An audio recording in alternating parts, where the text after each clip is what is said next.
풍성한 교회 이성희 집사입니다.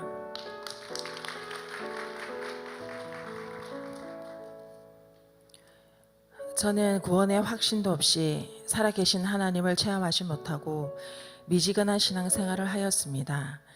그러던 어느 날 둘째 아이를 출산했는데 아이는 선천적으로 손목 부분에 임파관종이라는 병을 안고 태어났습니다.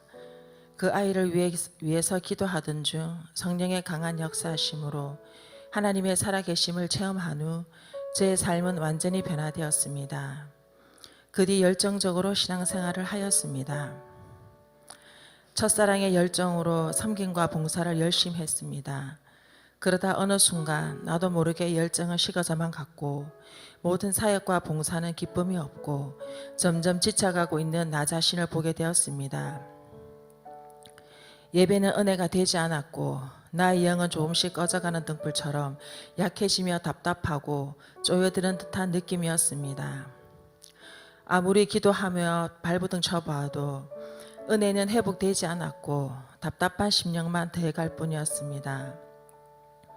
그러던 어느 날 계획도 없이 셋째 늦둥이를 임신하게 되면서 교회의 모든 섬김과 봉사를 자연스럽게 내려놓게 되었습니다. 그리고 지친 육아와 영적으로 힘든 상황 가운데서 하나님께서 저를 우리 풍성한 교회로 인도하셨습니다. 예배를 통해 다시 뜨거운 마음은 되살아났고 새가족반을 마치고 양육의 첫 단계인 회복 캠프를 받게 되었습니다. 캠프 가운데 성령의 임재와 역사하심이 얼마나 강했던지 하나님께서는 저에게 심령의 깊숙한 곳의 상처들을 하나하나 치유하고 회복시켜 주셨습니다.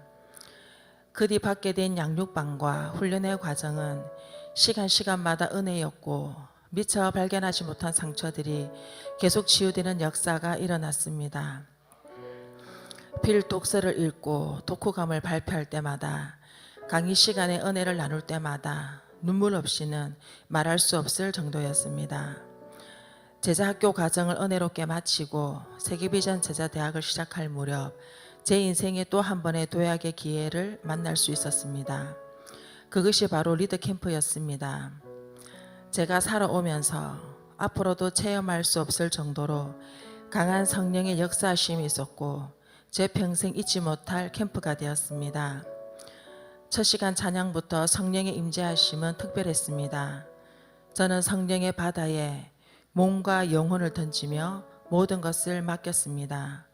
그랬더니 첫 시간부터 하염없이 흐르는 눈물과 함께 나의 몸과 영혼은 마음껏 하나님을 찬양하고 있었습니다. 찬양이 끝나고 목사님을 통해 하나님께서는 정말 기막힌 응답의 말씀을 하셨습니다. 여러분께서 우리 교회 바로 왔건 아니면 빙빙 둘러서 왔건 지금 이 자리에 앉아 있는 것이 하나님의 계획하심입니다. 라는 말씀을 하셨는데 그 말씀이 저에게는 하나님의 음성으로 들렸습니다. 사실 전 확실한 하나님의 응답하심으로 우리 교회에 왔지만 언제나 마음에는 0.01%의 불확신이 따라다녔습니다. 그런데 하나님께서는 목사님의 음성을 통해 0.01%의 불확실을 완전히 쫓아내 주시는 듯 했고 그때부터 우리 교회의 소속감을 확신할 수 있었습니다. 특히 행복 모임에 대한 강의의 말씀은 지금도 생생하게 기억납니다.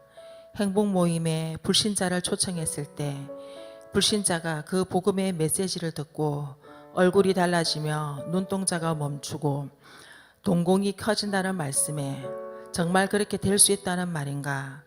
나도 복음의 메시지를 선포하고 불신자의 변화되는 모습을 보고 싶다라는 생각을 했습니다. 그리고 하나님께서는 우리가 사람을 낚는 어부가 되어 가서 모든 족속으로 제자를 삼기를 원하시며 나를 역사의 주역으로 셀리더로 부르셨다는 사실을 깨달았습니다. 모든 과의 말씀이 끝나고 목사님께서 옆 사람의 눈치 볼 필요 없이 성령님께서 인도하시는 대로 기도하라고 하셨습니다.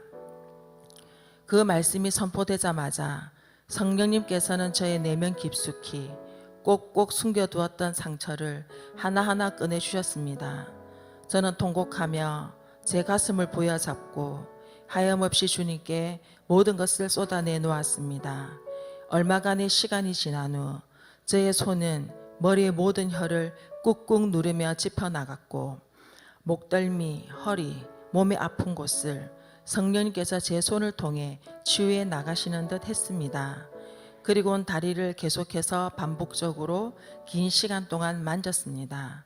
리드 캠프를 마치고 집에 돌아와서 제 다리를 보니 짙은 갈색으로 변해 있었습니다. 저는 깜짝 놀랐습니다.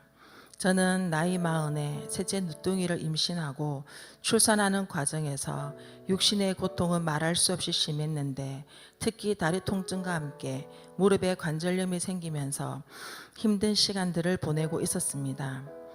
그런 저를 하나님께서 불쌍히 보셨는지 성령의 불로 제 다리의 모든 염증들을 다 태우셨음을 알게 하셨습니다. 그 뒤 관절염은 완전히 사라졌습니다. 리드 캠프가 끝난 뒤에도 새벽기도 시간대마다 강한 성령님의 임재를 경험했습니다. 어느 날 새벽기도 시간에 하나님께서 성희야 내가 너의 육신의 고통을 안다 라고 기도 가운데 큰 감동을 주셨습니다. 그 순간 이 세상 그 누구도 나의 고통을 몰라도 하나님만이 나의 고통을 알아주신다고 생각하니 너무 감사해서 눈물이 펑펑 쏟아졌습니다. 그러면서 저는 제가 무엇을 위해 살아야 하는지 깨닫게 되었습니다. 부르심을 받은 자로 사생활에 얽매이지 않는 주님의 군사로 달려나가야 함을 알게 된 것입니다. 그 후 하나님의 은혜로 저는 세계비전 제자대학 1학기 중 셀 리더로 세워졌습니다. 셀 사역은 셀 가족들을 돌보는 것에 그치는 것이 아니라 하늘의 미랄처럼 제 자신이 썩어 없어지면서 섬기며 그들을 세우는 것임을 알게 되었습니다. 그렇게 제 어깨에 또 다른 재생산 사역자를 세워나가는 것임을 깨닫게 되었습니다. 또한 직접 행복 모임을 인도하면서 복음의 말씀을 선포할 때마다 변화되는 불신자들을 보면서 행복 모임이 정말 탁월한 전도대 아님을 다시금 깨닫게 되었습니다. 병상에서 하나님을 부르심을 기다리는 어르신들에게 복음을 전하고 예수님을 영접시키고 구원받게 하는 사역들을 하면서 황홀한 평신도 사역이 어떤 것인지 체험하게 되었습니다. 내가 달려갈 길과 주 예수께 받은 사명 곧 하나님의 은혜의 복음을 전하는 일을 마치려 하면은 나의 생명조차 조금도 귀한 것으로 여기지 아니하노라는 사도행전 20장 24절 사도 바울의 고백이 또한 저의 고백임을 확신합니다. 무엇보다 저를 사랑하셔서 우리 교회로 불러주신 하나님의 전적인 은혜에 감사드립니다. 그리고 스승 대신 존경하는 우리 목사님을 통해 양육과 훈련을 받아 놀랍게 변화하게 하셔서 셀 리더로 세워주시고 저에게 분명한 비전과 사명을 알게 하셔서 감사드립니다.